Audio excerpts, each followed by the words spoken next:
Vous écoutez un message enregistré à l'église CVV Paris. Pour plus d'informations, visitez notre site internet cvvparis.fr. Bonjour tout le monde, ça va ? Content de vous voir, bienvenue à ceux qui en sont arrivés entre-temps. Je m'appelle Adrien et je suis très heureux de pouvoir partager avec vous ce matin sur le passage de Jean 2 sur les noces de Cana. Alors, on est dans une série sur le livre de Jean où on étudie à rebours les livres. J'avais encore jamais fait ça.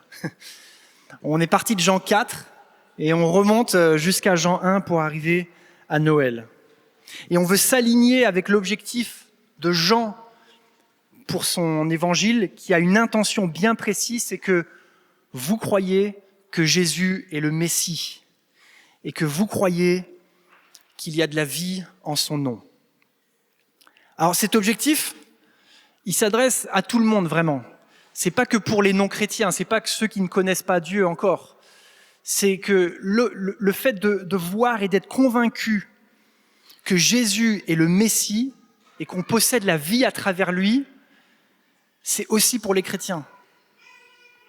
Même si vous êtes chrétien depuis 10, 15, 20 ans, ce message s'adresse aussi à vous. J'ai pu observer tellement de chrétiens qui vivent de la sécheresse, qui sont quelque part vides ou secs intérieurement. Leur vie avec le Seigneur n'avance pas vraiment. Et là, il y a un message d'espérance et de vie pour tout le monde. Dieu veut vivre en nous, Dieu veut amener la vie en toi aujourd'hui.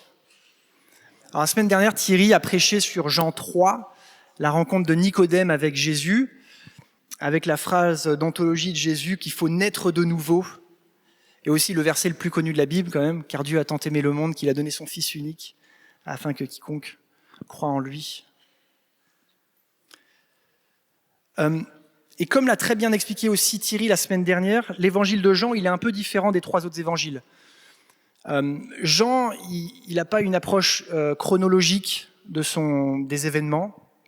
Il a une intention bien particulière et la structure de l'évangile traduit son intention.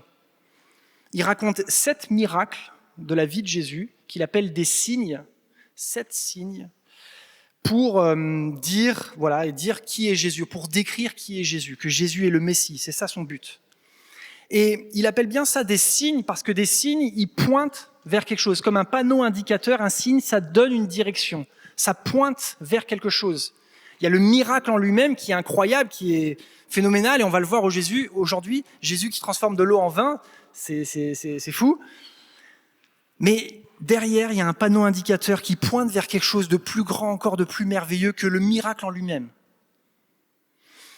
Donc 7 signes, et en fait, les noces de Cana, c'est le premier des signes. Donc dommage, on va à rebours, on va pas en voir d'autres. Mais si vous voulez les découvrir davantage, n'hésitez pas à lire l'évangile de Jean et à découvrir ces 7 miracles, ces 7 signes qui pointent vers quelque chose d'incroyable. Donc aujourd'hui, on va se plonger dans un de ces textes qui est pour moi l'un de mes préférés de la Bible, pour être honnête, je dis pas ça tout le temps, mais c'est vraiment un de mes préférés. Déjà parce que ça parle de vin et je suis un peu un amateur de vin et ça me plaît. Mais aussi parce que le texte des noces de Cana, il a été prêché à mon mariage, donc il y a un écho aussi bien particulier. Alors, il faut se rappeler quand même que Jésus, là, a une trentaine d'années, c'est le premier signe, c'est le premier miracle que Jésus il réalise, d'accord ? Même si Jean n'a pas une approche chronologique, on pense quand même que les noces de Cana, c'est le premier miracle que Jésus réalise. C'est la première fois qu'il rentre dans son ministère public. Jésus, il savait déjà qu'il était le Messie depuis un certain temps quand même, hein. Il est né bébé, bon, peut-être à 3 mois, il n'avait pas encore compris, mais petit à petit, c'est venu et sa relation avec son père a grandi. À un moment donné, il a saisi, il a compris qui il était. Et déjà à 12 ans, on a l'histoire où il est dans le temple en train de discuter avec les responsables religieux et déjà il dit à sa mère qu'il s'occupe des affaires de son père, en parlant de son Père céleste. Donc Jésus, ça fait longtemps qu'il a capté qu'il était le Messie. 18 ans, si on dit que c'est à partir de ses 12 ans qu'il avait vraiment saisi. Donc si vous êtes quelqu'un qui est en train de maturer votre sortie publique, vous y réfléchissez bien. voilà, vous avez peut-être une équipe de consultants autour de vous qui vous donne les éléments de langage, tout ce qu'il faut. On soigne sa première sortie. Et là, c'est la première sortie de Jésus. Et qu'est-ce qu'il fait? Il transforme de l'eau en vin. Génial. Et je trouve ça tellement bon de voir que la volonté de Jésus dans ce passage, c'est aussi de montrer que son ministère, il est associé à la fête. Il y a de la joie, il y a de la fête, il y a de la célébration. C'est l'histoire en fait d'une fête qui va peut-être probablement s'arrêter parce qu'il manque du vin et Jésus, il redonne du vin et la fête continue. C'est la première lecture de ce texte. Jésus aime la fête, Jésus veut qu'on se réjouisse. Jésus, il veut que vous soyez joyeux. Non. Alors on va lire le texte. Si vous avez une Bible, n'hésitez pas à l'ouvrir ou une application. Voilà. Jean 2, versets 1 à 10 ou 11 ou 12, on verra. 3 jours après, il y eut des noces à Cana en Galilée. La mère de Jésus était là et Jésus fut aussi invité aux noces avec ses disciples. Le vin ayant manqué, la mère de Jésus lui dit « Ils n'ont plus de vin. » Jésus répondit « Femme, qu'y a-t-il entre toi et moi? Mon heure n'est pas encore venue. » Sa mère dit au serviteur « Faites ce qu'il vous dira. » Or, il y avait là 6 vases de pierre destinés aux purifications des Juifs, contenant chacun deux ou 3 mesures. Alors, peut-être dans votre Bible, il y a une traduction de ces mesures, mais c'est quelque chose comme 80 à 120 litres, une centaine de litres, okay, chacun des vases de pierre. Jésus leur dit « Remplissez d'eau ces vases », et ils les remplirent jusqu'au bord. « Puisez maintenant, leur dit-il, et portez-en à l'ordonnateur du repas. » Ils en portèrent. Quand l'ordonnateur du repas eut goûté l'eau changée en vin, ne sachant d'où venait ce vin, tandis que les serviteurs qui avaient puisé l'eau le savaient bien, il appela l'époux et lui dit « Tout homme sert d'abord le bon vin, puis le moins bon après qu'on s'est enivré. Toi, tu as gardé le bon vin jusqu'à présent. » Tel fut à Cana en Galilée le premier des miracles que fit Jésus. Il manifesta sa gloire et ses disciples crurent en lui. On va s'arrêter là. Chouette comme passage. Donc je vous propose qu'on avance petit à petit dans ce passage en prenant des versets comme ça et en essayant de comprendre. Je trouve que finalement l'histoire chronologique de ce passage s'y prête bien, plutôt que de faire des parties structurées, on va dire. Donc, or, le 3e jour, il y eut des noces à Cana. La mère de Jésus était là et Jésus fut invité aux noces avec ses disciples. Cana, c'est un village qui est pas très loin de Nazareth. J'ai regardé sur Google Maps, c'est une dizaine de kilomètres. Donc on n'est pas très loin, c'est un village voisin. Et on est dans une situation de la vie un peu quotidienne. La famille de Jésus est invitée au mariage et Jésus vient avec ses disciples. On ne sait pas encore si vraiment les 12 sont déjà là, mais il y a des disciples avec lui. Alors, chose intéressante à noter, c'est quand a lieu ce mariage. Chapitre 2, il commence par le 3e jour. Alors, si vous êtes chrétien depuis quelques années, ou juste vous avez un petit peu de culture, le 3e jour, ça évoque quand même quelque chose de particulier, n'est-ce pas? Ça évoque la résurrection. Voilà, c'était juste pour vous garder rêvé. Bien sûr, le 3e jour, bien sûr, ça évoque la résurrection. Alors, en fonction de vos Bibles, il y a peut-être marqué 2 jours après ou le 3e jour. Vous inquiétez pas, c'est pas un problème de traduction. C'est juste, il y en a un, il compte le 1er jour. En gros, c'est 2 nuits, quoi. Voilà, d'accord. 1er jour, 2e jour, 3e jour, ou alors 2 jours plus tard. Donc, en fonction des traductions, c'est 2 jours après ou le 3e jour. Mais moi, j'aime bien le 3e jour parce que ça fait vraiment écho à, forcément, voilà, ce qu'on connaît, donc la résurrection. Et en fait, Jean, il est déjà en train de nous planter le décor. Il est en train de dire ce qui va se passer aujourd'hui. Il y a la lecture de premier niveau, il y a Jésus qui change l'eau en vin, mais il y a quelque chose de plus grand qui se joue derrière, quelque chose qui évoque même la résurrection. Le 3e jour, voilà. Alors oui, c'est ça que je veux dire. Je voudrais aussi vous lancer un défi, parce que le chapitre 2, il commence par 3 jours après. Donc, qu'est-ce qui s'était passé avant? Alors, comme on prêche à rebours, du coup, je ne vais pas voir ce qu'il y avait avant. Mais je vous lance juste le défi d'aller voir ce qui se passe avant. C'est 3 jours après quoi? Et vous verrez que dans Jean 1, il y a une succession de le jour après, le lendemain, etc. Et essayer de retracer un peu le nombre de jours comme ça entre Jean 1 et Jean 2. Le faites pas maintenant. Mais c'est toujours le problème quand tu lances un défi, les gens ils s'y mettent. Mais écoute-moi, j'ai pas fini. Non. Défi pour la semaine. On continue, verset 3. Comme le vin venait à manquer, la mère de Jésus lui dit, ils n'ont plus de vin. Et c'est dramatique, hein. Un mariage où il n'y a plus de vin, c'est horrible. Enfin, c'est horrible. C'était compliqué. J'ai déjà vécu une situation un peu à la noce de Cana. C'était il y a très longtemps. J'étais responsable de gérer un peu la nourriture au mariage d'un de mes amis. Et je devais amener le dessert et m'occuper du fromage et gérer un traiteur qui venait avec un food truck. C'était ambiance détendue, food truck, très bien et tout. Et en fait, dans l'après-midi, on se rend compte que le food truck attendait encore une validation de la part des mariés. Et non, je viens pas. En plus, ils étaient genre à 100 km, ils n'étaient pas juste à côté. Et voilà, donc situation de crise, okay, il est 14h, 15h, et le repas du soir n'est pas là, quoi. C'est ce genre de situation qui est en train de se passer. Autant aujourd'hui, s'il manquait un peu de vin, dans notre contexte, c'est pas trop grave. Mais dans la mentalité, dans le contexte d'un mariage juif de l'époque où l'hospitalité prend des proportions beaucoup plus importantes que les nôtres, manquer de vin, c'est un peu ce genre de situation. Alors pour vous rassurer, du coup, on les a quand même fait venir. Ils sont arrivés, certes en retard, on a commencé par le fromage. Bon, on a remis les choses dans un ordre un peu différent, mais on s'en est sorti. Le repas était là un peu tard dans la soirée, mais c'est pas grave. Ça, c'est une bonne histoire qu'on se raconte aujourd'hui. Alors pourquoi est-ce qu'il manquait du vin ?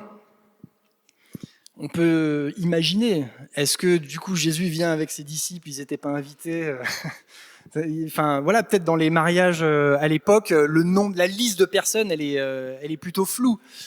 Ou alors c'est parce que les mariages à l'époque se faisaient sur plusieurs jours, entre 2 et 1 semaine, 2 jours et 1 semaine, et qu'au bout d'un moment, le 3e, le 4e jour, je sais pas, il manquait de vin. On ne sait pas, mais en tout cas, il manque du vin. Et ce que j'aime beaucoup dans ce passage, c'est que Jésus, son premier miracle, comme je disais, si c'est votre première sortie publique, vous y réfléchissez bien, il ne le fait pas dans un contexte religieux. Alors on pourrait dire un mariage, c'est un peu un contexte religieux, mais je veux dire, il n'est pas en train de le faire au temple, à l'église. Il est à la fête, le soir d'une fête où il manque du vin et il va ramener du vin. Et moi, je trouve que ce que ça me parle, c'est que Jésus... nous, on a souvent tendance à séparer les choses. Okay, il y a les choses religieuses, il y a le dimanche matin, il y a l'église, etc. Puis il y a le reste de ma vie. Et on a tendance à mettre des lignes entre les choses qui sont de l'ordre de Dieu et les choses qui ne sont pas de l'ordre de Dieu. Les choses religieuses, les choses laïques. Mais en fait, Jésus est en train de brouiller la frontière entre ce qu'on croit être religieux et ce qu'on croit ne pas être religieux. Et il est en train d'intervenir et de surgir dans le quotidien de personnes qui sont en train de fêter leur mariage et il manque du vin.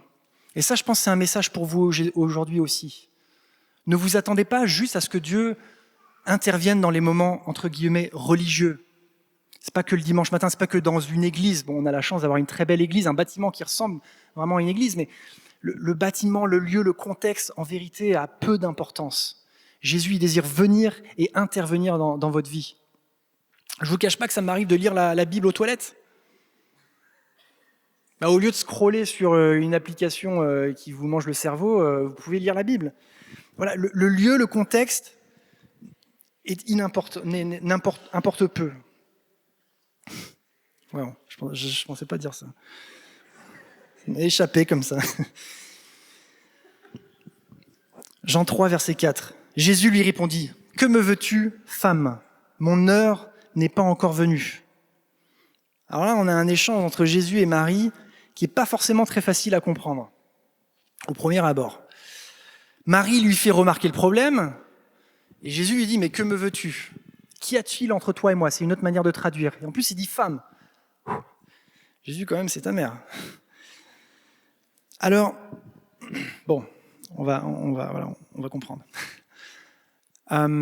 D'abord, je trouve ça chouette que Marie aille voir Jésus. Il faut quand même se dire, Marie, c'était la mère de Jésus. Enfin, nous, les protestants, on a souvent tendance à oublier que Marie Voilà, on a tendance à la mettre de côté. Mais pensez quand même élever le Messie. Vous avez moi je vois mes enfants et tout, là, je sais pas, comme ils courent partout, pensez être un parent de Dieu, okay, d'élever Jésus. C'était la personne la plus intelligente, qui avait probablement les meilleures idées, qui était juste incroyable, relationnellement parfait. Donc elle se tourne vers Jésus. Et c'est bien, Marie a le bon réflexe. Elle se tourne vers son fils, elle se tourne vers Jésus. Il a certainement la solution à cette situation, à ce problème. Alors autant la réaction de Marie, je la trouve naturelle, autant la réaction de Jésus, je la trouve surprenante. Et c'est d'autant plus surprenant que Jésus, derrière, il va faire le truc. C'est un peu comme s'il disait « Non, laisse-moi tranquille ». Et derrière, il fait quand même ce que Marie avait l'air de lui demander. Je trouve que c'est ça qui est le plus perturbant là-dedans. Alors d'abord, le mot « femme », il lui dit « femme ». En fait, c'est pas irrespectueux en vérité. C'est plutôt formel comme manière de s'adresser à sa mère. C'est pas maminou chérie, hein, on est d'accord, on n'est pas sur ce registre, on est vraiment sur plutôt madame, quoi, femme. D'ailleurs, un autre moment, quand Jésus est sur la croix, en train de mourir, il confie sa mère à Jean, et là aussi, il utilise le mot femme en s'adressant à sa mère. D'accord ? Donc c'est un autre contexte où il n'y aurait pas d'ambiguïté sur le fait que c'est un terme qui n'est pas irrespectueux. Ok ? Ce que je pense, c'est que Jésus est en train de mettre... Maintenant, c'est quand même un échange qui est un peu sec ou un peu froid. Il est en train de mettre de la distance, en fait, avec sa mère. Ce que je pense, la compréhension de ce passage-là, c'est que Jésus, il passe de la vie privée, il a passé 30 ans avec sa maman, etc. Et, voilà. Et là, il rentre dans le domaine public. Il rentre en train de faire les affaires de son père, comme il avait déjà un petit peu dit à 12 ans. Il rentre en train de... Voilà, il veut faire la volonté de son père et pas la volonté de sa mère. Et donc, il est en train de marquer cette distance avec sa maman et dire « Non, je vais pas faire ce que toi, tu me demandes de faire. Je vais faire ce que le Père me demande de faire. » Il est en train de mettre de la distance. Et on peut imaginer aussi une femme juive qui aime son enfant, qui peut-être même voudrait des passe-droits avec son enfant. Elle a compris que c'était le Messie. Et peut-être que, voilà, non, désormais, il y a une forme de séparation. Jésus est là pour le monde entier. Et il est en train de mettre sa maman à distance, un petit peu. Même s'il s'en moque complètement pas, hein, comme je vous ai dit, quand il était sur la croix, il confie la responsabilité de sa mère à Jean. Troisièmement, Jésus lui dit « Mon heure n'est pas venue ». Pareil, si vous avez aussi un peu de culture chrétienne, quand on entend « Mon heure n'est pas venue », on entend quoi ? Sa mort. Je me tourne vers toi parce qu'il n'y a que toi qui me réponds. Donc. Quand il dit « mon heure n'est pas venue », il le redit 5 ou 6 fois dans l'évangile de Jean, « mon heure n'est pas venue » ou « son heure n'était pas encore venue », il fait référence à sa mort.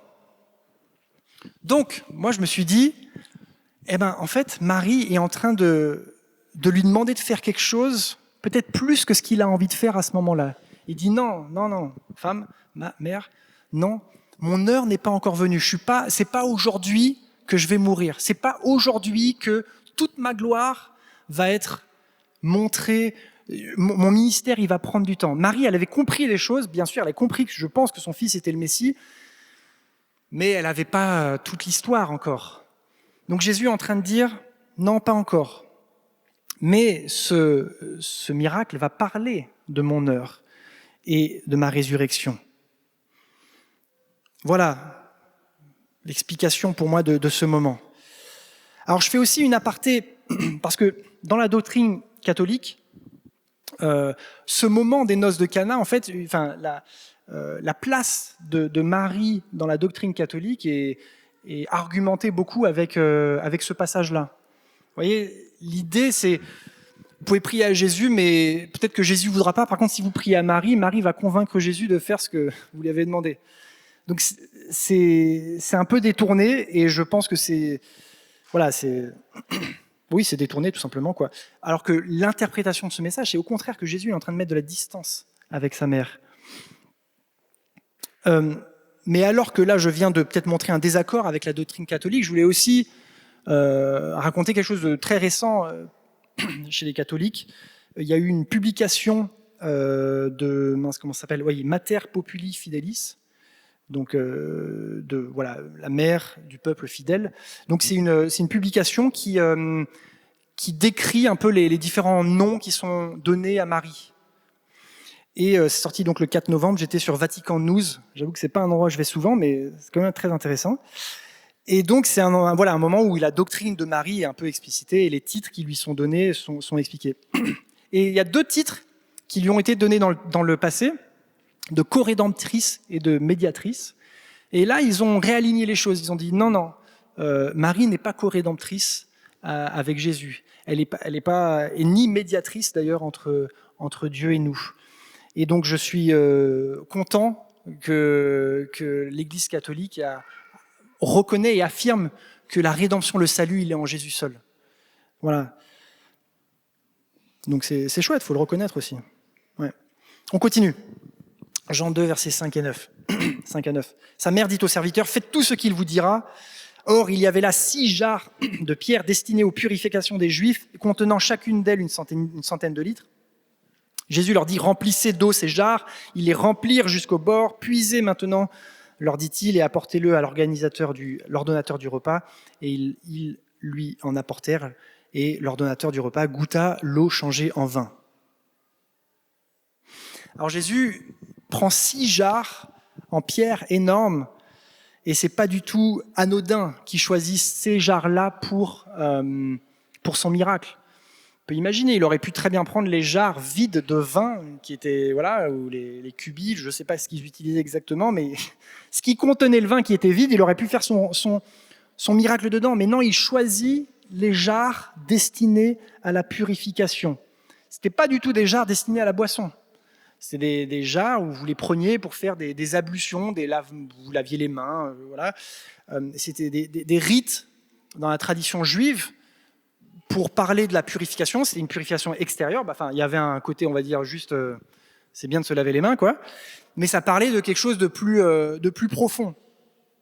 Et Jésus décide d'utiliser ces jarres à destination de la purification pour réaliser son miracle. Pareil, si vous avez un petit peu de culture chrétienne, désolé, ça fait 3 fois que je dis ça. Quand vous pensez au vin, ça fait penser, dans le contexte religieux, ça fait penser au sang de Jésus. La scène, la Sainte Seine, quand on boit le vin et qu'on mange le pain, ça représente le sang de Jésus. Donc, le fait que Jésus transforme de l'eau destinée à la purification en vin, il est en train de dire l'ancien modèle, l'ancienne manière de faire, de se purifier, à travers ces rites religieux où vous deviez faire des ablutions et c'était des purifications qui duraient pas forcément, il fallait répéter ça plusieurs fois dans la journée avant chaque repas, etc. Cette manière de faire est ancienne et maintenant je viens amener une nouvelle manière d'être purifié. Et cette nouvelle manière d'être purifié, c'est à travers, pas le vin, mais ce vers quoi pointe le vin, le sang de Jésus. La nouvelle manière d'être purifié, c'est plus à travers des actes religieux, mais c'est à travers le sang de Jésus qui a coulé à la croix pour nous, pour nos fautes. Alors cette imagerie du vin qui représente le sang, elle est présente dans la Bible. Hein. Déjà, si vous regardez les bénédictions que Jacob donne à ses 12 fils, celle pour Judas, et on sait que Jésus est issu de Judas, donc on lit ça en Genèse 49, il lave dans le vin son vêtement, dans le jus de raisin, il nettoie son manteau. C'est une petite phrase dans la bénédiction que Jacob donne à Judas. Il lave son manteau dans le vin. Non, le vin, ça ne lave pas, ça tâche.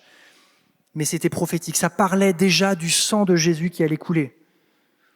Plus explicitement encore en 1 Jean 1, verset 7, donc pareil, Jean, plus tard, le sang de Jésus, son Fils, nous purifie de tout péché. Le sang de Jésus nous purifie de tout péché. C'est ça, l'histoire le sens de cette histoire. L'ancienne manière de faire, de nous purifier, est limitée et ne fonctionne plus. Désormais, c'est le sang de Jésus qui a coulé, et si on y croit et si on embrasse cette réalité, qu'alors on est purifié. Lavé de nos péchés, de nos transgressions, de nos mauvaises pensées, de nos mauvaises manières de faire. C'est donc pas, il faut qu'on appuie là-dessus, ce ne sont donc pas nos bonnes actions qui nous sauvent, qui nous rendent purs, qui nous rendent justes face à Dieu. C'est pas en essayant de faire plein de choses bonnes que du coup j'ai l'approbation de Dieu. Non.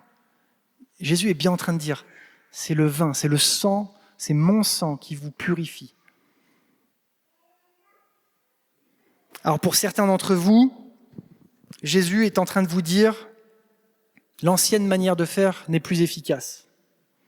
Ça fait longtemps que tu essayes de gagner l'approbation de Dieu par tes propres efforts. Et je sais que c'est quelque chose que beaucoup vous avez entendu, mais alors 1 million de fois. Mais peut-être laissez-le entrer quand même.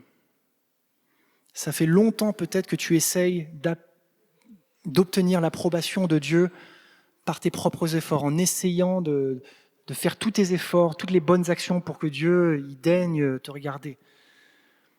Sache que cette ancienne manière de faire n'est plus là. Désormais, c'est le sang de Jésus qui te permet d'être approuvé par Dieu.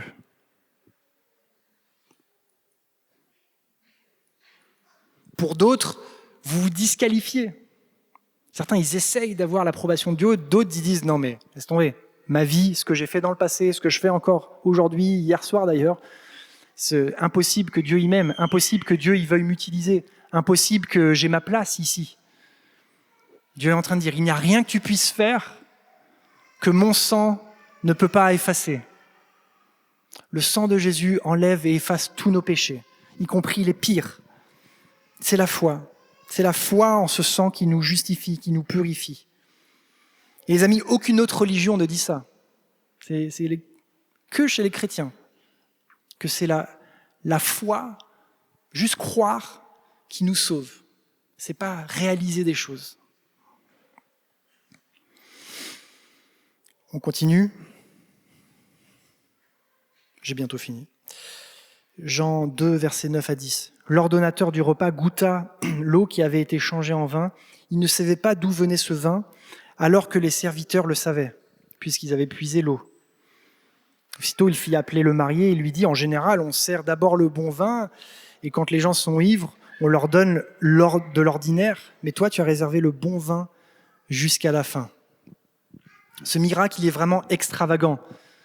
On ne s'est pas vraiment attardé sur la quantité de vin, mais 6 jarres d'une centaine de litres, on est sur une base de 600 litres de vin quand même.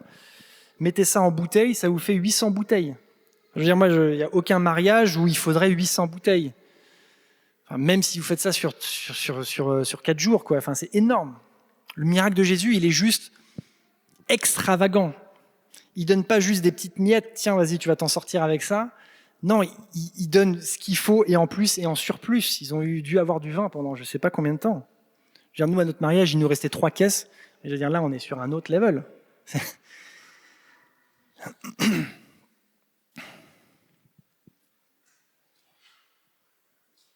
Voilà. Pour conclure, l'objectif de notre série, c'est vraiment de voir qui est Jésus pour toi aujourd'hui et maintenant. Qui est Jésus pour toi ? Est-ce que c'est une figure historique ancienne à partir de laquelle on a compté des années ? Ou est-ce qu'il a plus de présence dans ta vie ? Est-ce que c'est celui qui a fait des miracles à l'époque, mais aujourd'hui, bon, ok, enfin, t'y crois, tu dis oui, il a existé, j'y crois qu'il a fait des choses incroyables. Maintenant, aujourd'hui et maintenant, sa réalité pour moi, je ne sais pas trop.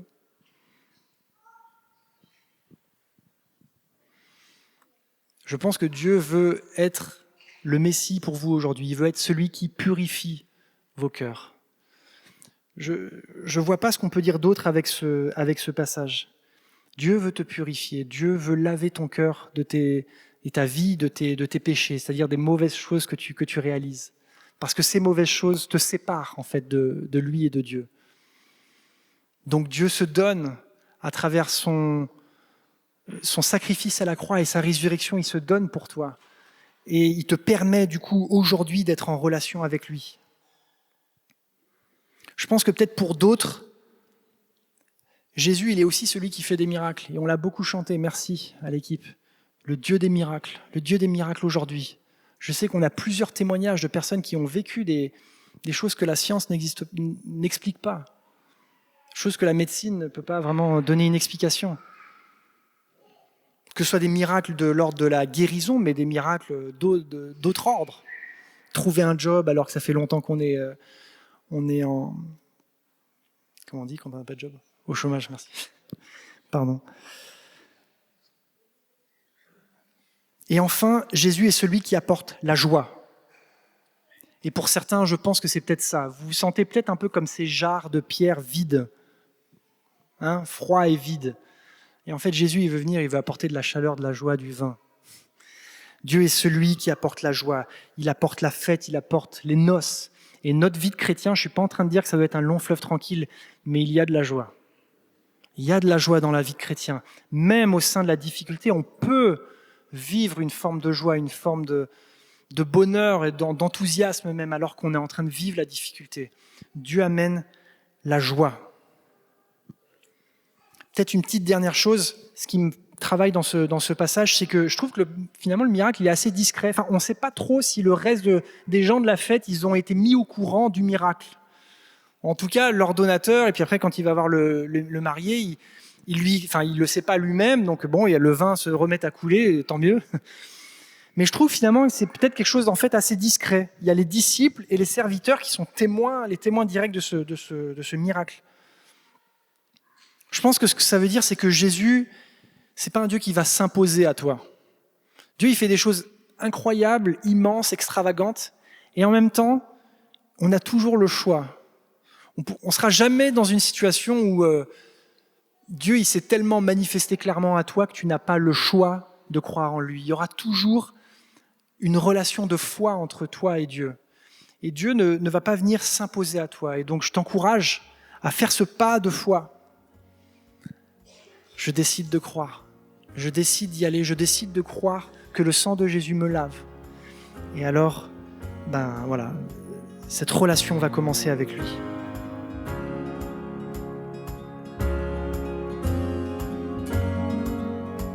Vous venez d'écouter un message enregistré à CVV Paris. Pour plus d'informations, visitez notre site internet cvvparis.fr.